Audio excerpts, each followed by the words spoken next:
प्रधानमंत्री नरेंद्र मोदी आज से 2 दिन की फ्रांस यात्रा पर हैं। प्रधानमंत्री आज पेरिस में फ्रांस के राष्ट्रपति इमैनुअल मैक्रों से मुलाकात करेंगे।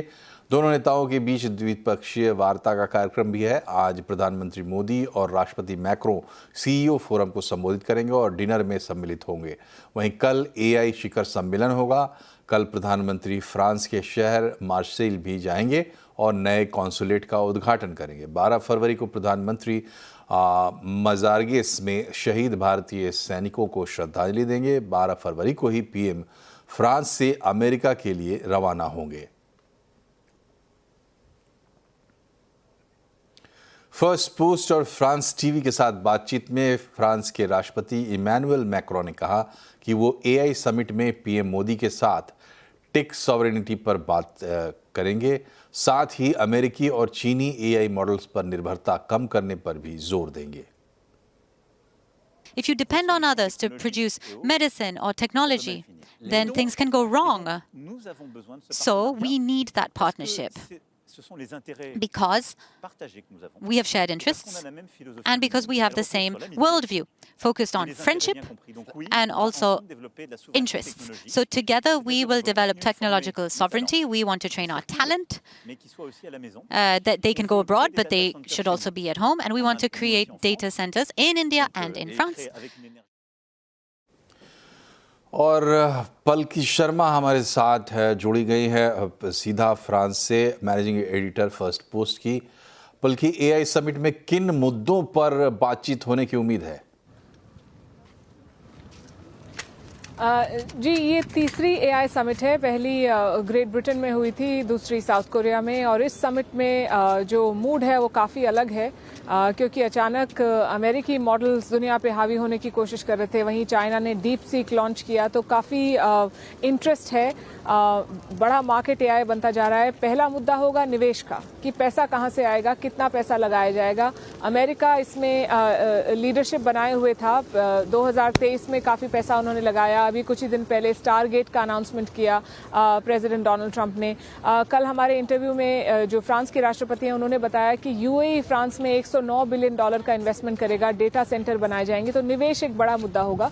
दूसरा मुद्दा मेरे हिसाब से रेगुलेशन होगा, क्योंकि एआई का जिस तरह से विस्तार हो रहा है, जिस रेट पे अडॉप्शन हो रहा है, उस रेट पे कोई लीगल फ्रेमवर्क्स नहीं है कि कैसे उनको रेगुलेट किया जाए, कैसे इंटेलेक्चुअल प्रॉपर्टी को सिक्योर किया जाए। ये सारी बातें जब दुनिया भर के नेता और टेक लीडर्स एक साथ एक प्लेटफॉर्म पे आएंगे तो रेगुलेशन की बात मेरे ख्याल से ज़रूर आएगी। और तीसरा जो मुद्दा आपने अपने दर्शकों को दिखाया, वो छोटा इंटरव्यू का क्लिप, टेक सॉवरेनिटी की बात, हमने ये प्रेसिडेंट मैक्रों से भी पूछा कि क्या ये जो पार्टनरशिप है इंडिया और फ्रांस की, ये एआई के क्षेत्र में एक थर्ड फ्रंट बनाने की बात की जा रही है, क्योंकि एक पोल जो है वो है अमेरिका, दूसरा पोल है चाइना, और जो बाकी देश हैं वो अब इस कोशिश में लगे हैं कि किस तरह कम पैसे में, कम एफर्ट में और कम समय में हम अपने मॉडल्स बनाएं। तो दुनिया इसी डायरेक्शन में अब बढ़ रही है कि लोगों को अपनी एआई टेक्नोलॉजी चाहिए, एआई के फील्ड में आत्मनिर्भरता चाहिए, पर चिप्स का कंट्रोल अमेरिका के पास है। तो किस तरह से ये सब देश मिलके टेक सॉवरेनिटी की बात करेंगे और थर्ड फ्रंट बना सकते हैं, उस पर भी मेरे ख्याल से चर्चा होगी। रहने वाला है ये एआई के लिहाज से। लेकिन ये बताइए कि मोदी मैक्रों मिलेंगे और भारत फ्रांस के बीच जो बातचीत होगी, क्या कुछ ठोस करार भी सुनने को मिल सकते हैं?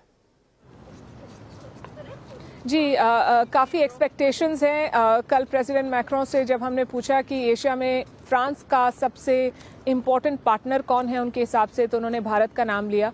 और ये मैक्रों और मोदी की जो पार्टनरशिप है, का जो बॉन्ड है, काफ़ी साल से हम देख रहे हैं। 2015 में सोलर अलायंस उन्होंने लॉन्च की। अब एआई के क्षेत्र में एक तरह की अलायंस बनाने की बात है।